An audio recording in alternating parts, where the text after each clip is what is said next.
இன்றைய முதல் வாசகம் விடுதலை பயண நூலிலிருந்து வாசகம். அதிகாரம் 11 வசனம் 10 முதல் அதிகாரம் 12 வசனம் 14 முடிய. அந்நாட்களில் மோசேயும் ஆரோனும் அருஞ்செயல்கள் அனைத்தையும் பார்வோன் முன் செய்தனர்.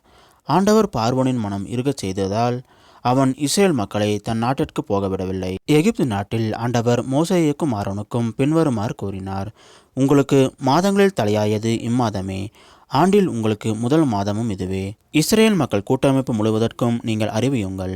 அவர்கள் இம்மாதம் 10ஆம் நாள் குடும்பத்திற்கு ஒரு ஆடு, வீட்டிற்கு ஒரு ஆடு என்று தேர்ந்தெடுத்து கொள்ளட்டும். ஓர் ஆட்டினை உண்ண ஒரு வீட்டில் போதிய ஆட்கள் இல்லையெனில் உண்போரின் எண்ணிக்கைக்கும் உண்ணும் அளவுக்கும் ஏற்ப அண்டை வீட்டாரை சேர்த்து கொள்ளட்டும். ஆடு குறைபாடற்றதாக கிடாயாக ஒரு வயது குட்டியாக இருக்க வேண்டும். தேர்ந்தெடுப்பது வெள்ளாடாகவோ செம்மறியாடாகவோ இருக்கலாம். இம்மாதம் 14ஆம் நாள் வரை அதை வைத்து பேணுங்கள்.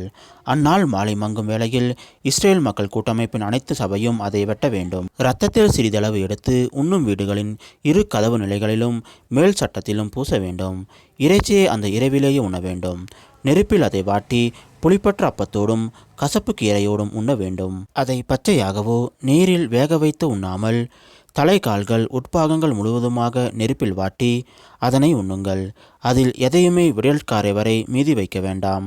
காலை வரை எஞ்சியிருப்பதை நெருப்பால் சுட்டெறியுங்கள். நீங்கள் அதனை உண்ணும் முறையாவது: இடையில் கச்சை கட்டி கால்களில் காலணி அணிந்து கையில் கோல் பிடித்து விரைவாக உண்ணுங்கள். இது ஆண்டவரின் பாஸ்கா. ஏனெனில் நான் இன்றிரவிலேயே எகிப்து நாடெங்கும் கடந்து சென்று எகிப்து நாட்டில் மனிதர் தொடங்கி விலங்கு வரை அனைத்து ஆண்பால் தலைப்பேரையும் சாகடிப்பேன். எகிப்தின் தெய்வங்கள் அனைத்தின் மேலும் நான் தீர்ப்பிடுவேன். நானே ஆண்டவர். இரத்தம் நீங்கள் இருக்கும் வீடுகளில் உங்களுக்கு அடையாளமாக இருக்கும். நான் இரத்தத்தை கண்டு உங்களை கடந்து செல்வேன். எகிப்து நாட்டில் நான் அவர்களை சாகடிக்கும் போது கொல்லும் கொள்ளை நோய் எதுவும் உங்கள் மேல் வராது. இந்நாள் உங்களுக்கு ஒரு நினைவு நாளாக விளங்கும். இதனை ஆண்டவரின் விழாவாக நீங்கள் தலைமுறைதோறும் கொண்டாடுங்கள். இந்த விழா உங்களுக்கு நிலையான நியமமாக இருப்பதாக. இது ஆண்டவர் வழங்கும் அருள்வாக்கு. இறைவா, உமக்கு நன்றி. இன்றைய நற்செய்தி புனித மத்தேயு எழுதிய நற்செய்தியிலிருந்து வாசகம். அதிகாரம் 12 வசனம் 1 முதல் 8 முடிய. அன்று ஒரு ஓய்வு நாள்.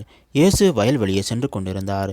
பசியாயிருந்ததால் அவருடைய சீடர் கதிர்களை கொய்து தின்னத் தொடங்கினர். பரிசேயர்கள் இதை பார்த்து இயேசுவிடம், பாரும், ஓய்வு நாளில் செய்யக்கூடாததை சீடர்கள் செய்கிறார்கள் என்றார்கள். அவரோ அவர்களிடம், தாமும் தம்முடன் இருந்தவர்களும் பசியால் இருந்தபோது தாவீது என்ன செய்தார் என்பதை நீங்கள் வாசித்தது இல்லையா? இறை இல்லத்துக்குள் சென்று அவரும் அவரோடு இருந்தவர்களும் அர்ப்பண அப்பங்களை உண்டார்கள். குருக்கள் மட்டுமே உண்ணக்கூடிய அப்பங்களை அவர்கள் உண்டது தவறல்லவா?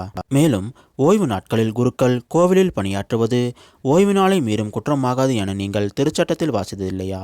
ஆனால் கோவிலை விட பெரியவர் இங்கே இருக்கிறார் என நான் உங்களுக்கு சொல்கிறேன்.